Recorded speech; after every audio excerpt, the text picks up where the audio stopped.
Bonjour.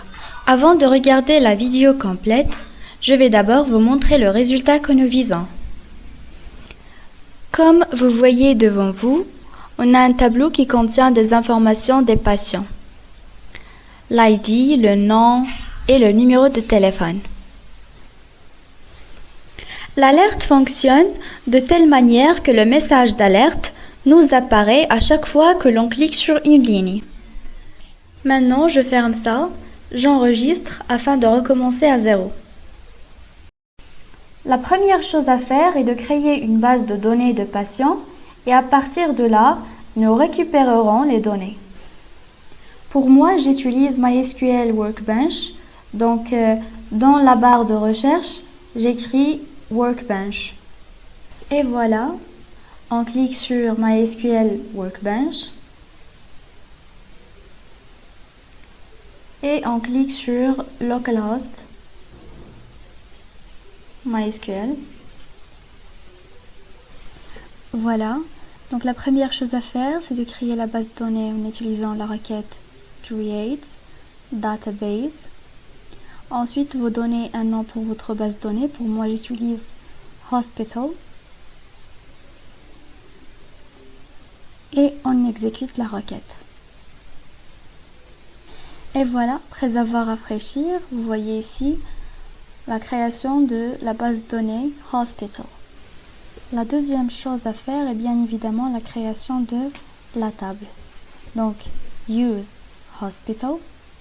Et ensuite, je vous laisse avec la requête qui va nous permettre de créer une table à l'intérieur de cette base de données.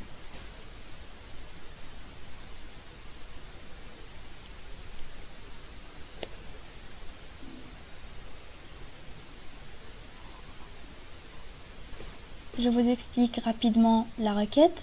Create table patients, ça veut dire créer une table qui s'appelle patient.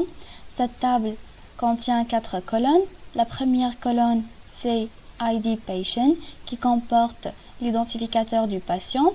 Il est de type int. Et auto-increment, ça veut dire qu'il sera automatiquement incrémenté. Ça se voit lorsqu'on ajoute un nouveau patient. Son ID sera, donc les ID seront incrémentés automatiquement. Primary key, ça veut dire que les ID sont uniques, on ne peut pas trouver deux patients avec le même ID. La deuxième colonne, c'est name patient, c'est le nom du patient, il est de type varchar. Le birthday, c'est la date de naissance de type date. Et finalement, phone patient, c'est le numéro téléphone du patient. Et voilà. Et si je clique maintenant sur la table, il est actuellement vide, aucune donnée. Et si je clique sur cette flèche, vous voyez toutes les colonnes qui composent cette table. Moi, j'ai déjà fait un exercice pareil, mais j'ai travaillé par une autre base de données, une base de données qui porte un nom différent, autre que hospital, qui est patient, dont la table contient pas mal de données. Et pour ne pas perdre du temps, je vais tout simplement copier les données de ma base données ancienne vers la nouvelle base de données, qui est hospital. Et voilà, comme vous voyez devant vous, ça c'est mon ancienne table qui contient déjà pas mal d'informations. Et comme je vous ai déjà dit, je ne vais pas vous perdre votre temps, je vais tout simplement copier les informations dont j'ai besoin vers ma nouvelle table, qui est celle-là.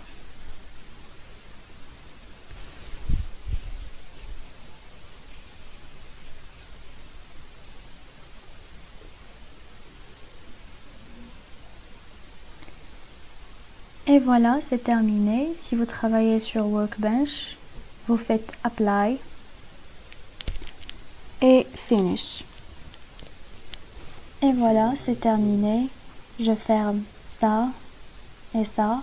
Voilà ma base de données Hospital. on va juste jeter un coup d'œil sur notre table patient. Et voilà les informations dans notre table.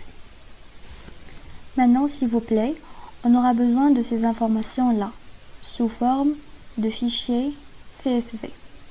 Du coup, donc je ferme ça, et faites attention s'il vous plaît, vous cliquez sur votre base de données, puis sur votre table, patient, et là vous voyez le mot Import, Export. Juste là, vous cliquez dessus. Ça vous ouvre une fenêtre comme celle-ci. Il suffit de choisir l'emplacement de votre fichier CSV ainsi que le nom de ce fichier. Directement, je passe à Power BI. Dans la barre de recherche de Windows, j'écris Power BI et je clique Entrée. Et voilà, ça s'ouvre. Je clique sur Rapport vierge pour commencer un nouveau projet. Dans l'onglet Accueil, celui-là, choisir l'option Obtenir les données. Si vous trouvez le texte CSV parmi les choix, c'est bien. Sinon, vous cliquez sur Plus et juste à côté, vous trouvez ici le deuxième choix, texte CSV. Sinon, dans la barre de recherche, vous écrivez CSV et voilà. Sinon, donc comme moi, vous trouvez ici CSV et vous le choisissez. Ensuite, une fenêtre comme celle-ci, ça s'ouvre et vous cherchez tout simplement l'emplacement de votre fichier CSV que vous avez dernièrement téléchargé ou bien exporté et vous l'ouvrez. Et voilà, la connexion est bien faite. Voilà le fichier que nous avons exporté qui contient la table que nous venons de remplir. Au cas où, juste une petite remarque, au cas où vous avez obtenu une table qui est mal formatée, par exemple une table qui contient une seule colonne et dans chaque ligne vous trouvez des informations avec des types différents qui sont séparés par un certain séparateur, par exemple point virgule ou un tiret. Tout ce que vous devez faire, c'est de cliquer sur transformer les données, qui est juste là. Ensuite, vous cliquez ici et vous choisissez le premier choix.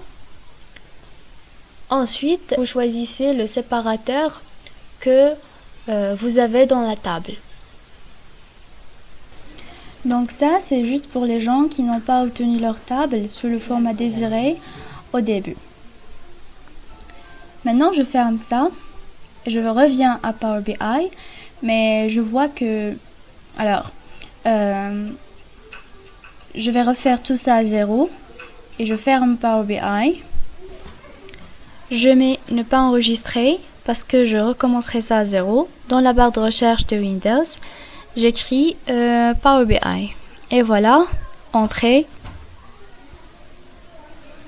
Donc, je vais commencer tout ça à zéro. Rapport vierge. Ensuite, obtenir les données, comme précédemment. Et fichier CSV. Et vous cherchez l'emplacement de votre fichier CSV. Voilà. Et je clique OK. C'est bien. Vous voyez, voilà notre table bien formatée. Je clique sur charger et on attend le chargement de nos données. Vous voyez ici à droite, on a 3 onglets, filtre, visualisation et données. Les données qu'on a tout à l'heure chargées seront présentées ici, dans la partie données. Et voilà notre table avec les 4 colonnes. Maintenant, ouvrez la partie visualisation et cherchez la table. vous cliquez sur la table et ensuite, donc vous voyez d'abord, vous obtenez le format d'une table. Et dans la partie données, vous sélectionnez les données que vous voulez utiliser dans votre table. Pour moi, je vais utiliser juste 3 colonnes, juste pour vous montrer comment créer l'alerte, l'objet de cette vidéo. Remarquez que de notre table, sur les colonnes des ID et des numéros de téléphone, des totaux à la fin sont ajoutés automatiquement. Alors pour les enlever, il suffit d'aller sur la partie visualisation. Dans la deuxième colonne, juste ici, vous cliquez et cherchez totaux. Voilà, vous cliquez et vous désactivez les valeurs. Et voilà, les totaux dans notre table sont disparus. Maintenant, cliquez sur l'onglet Insérer. Voilà. Ensuite, cliquez sur Forme et choisissez la forme que vous voulez pour votre alerte. Maintenant, prenez soin de cliquer sur la forme que vous avez choisie et sur la partie droite dans Format de la forme, cliquez sur le style et désactiver, ou bien, pardon, activer le texte en cliquant ici. Bordure, vous pouvez enlever les bordures si vous voulez en les désactivant, voilà. Et lorsque vous activez le texte, vous pouvez changer les paramètres selon vos besoins. Comme ça, vous pouvez écrire sur la forme que vous avez choisie. Voilà, donc vous pouvez mettre ça en gras, comme ça, et choisir la taille que vous voulez. Et par mesure de précaution, assurez s'il vous plaît de sauvegarder votre fichier. CTRL S et vous donnez le nom à votre fichier. Voilà. Et vous cliquez sur Enregistrer. Maintenant, je ferme le Power BI pour vous montrer comment réouvrir votre fichier. Et dans la barre de recherche de Windows, cherchez Power BI et vous cliquez sur Entrée. Et voilà, ça s'ouvre. Et vous trouverez ici tous les fichiers sur lesquels vous avez travaillé. Et si vous ne trouvez pas le fichier que vous avez enregistré il y a quelques secondes, il suffit de suivre ce chemin-là. Et voilà, vous trouvez tous vos fichiers, parmi lesquels celui qu'on a enregistré il y a quelque temps. Lorsque ça s'ouvre, allez sur la partie données, juste ici, clic droit et cherchez Nouvelle mesure. Soit à partir d'ici, soit à partir de l'onglet aussi de table. Donc cliquez sur Nouvelle mesure. Et voilà, cette petite barre ici s'ouvre. Et là, on va créer notre mesure alerte. D'abord, écrivez le mot alerte ou bien choisissez un autre nom pour votre mesure. Mais pour ne pas se tarder, je vais augmenter la vitesse de la vidéo car l'expression de DAX est un peu longue.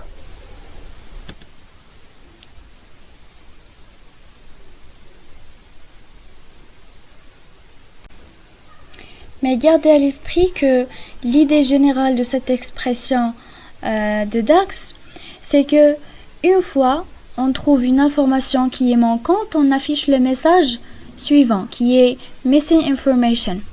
Ça veut dire, une fois on trouve qu'un patient possède un identificateur qui est égal à 0, ou bien un nom qui est nul, ou bien un numéro de téléphone qui est égal à 0, une fois l'une de ces informations est manquante, on affiche le message de Missing Information. Dans le cas contraire, on affiche No Missing Information. Cliquez sur OK et passez à la forme de votre alerte. Prenez soin de cliquer sur la forme que vous avez choisie. Ensuite, cliquez sur la deuxième section qui est Format de la forme. Ensuite, cliquez sur Style, choisissez le texte que vous avez activé et cliquez sur Fonction. Mais avant, enlevez le texte que vous avez ajouté dans la forme. Supprimez. Et voilà. Donc, cliquez sur Fonction. Dans la barre de recherche, choisissez votre mesure. Mais il y a ici un petit problème. Lorsque je clique sur Mesure, ça donne rien. Donc, revenez à l'accueil et cliquez sur Transformer les données. Notre table s'affiche. Faites un clic droit sur Name Patient. Choisissez Remplacer les valeurs. Laissez valeur à rechercher vide. Et dans le deuxième input, mettez Null. OK. Et cliquez sur Fermer et Appliquer. Voilà, ça se charge. Et maintenant, cliquez sur la forme bleue et allez sur la partie texte. Cliquez sur la fonction et choisissez votre mesure qui est alerte. Et vous voyez maintenant, lorsque je clique sur alerte, ça s'écrit bien sur cet input et cliquez sur OK. Voilà, no missing information. Et ça, c'est logique parce que actuellement, on n'a aucune information manquante. Donc, toutes les patients n'ont aucune information manquante. Et pour vérifier que ça marche bien, on va supprimer quelques informations pour avoir le message Missing Information. Pour cela, allez sur l'onglet Accueil et cliquez sur Transformer les données. Nous allons maintenant supprimer intentionnellement certaines informations et pour le faire, faites un clic droit sur la colonne de ID Patient, remplacez les valeurs. Par exemple, 1, remplacez-le par 0. Pour la colonne des noms, remplacez les valeurs. On va remplacer le nom du deuxième patient, Smith Jane. Écrivez le nom tel qu'il est et remplacez la valeur par null. OK. Faites un clic droit sur la colonne de Phone Patient. Remplacez les valeurs et écrivez le numéro de téléphone du deuxième ou bien du troisième patient. Voilà, tel qu'il est. Et remplacez-le par 0. Cliquez sur OK et appliquer et fermer. Bien, fermer, appliquer. Voilà. Ça se charge. On attend. Et voilà. Le message d'alerte change en fonction des informations manquantes de chaque patient.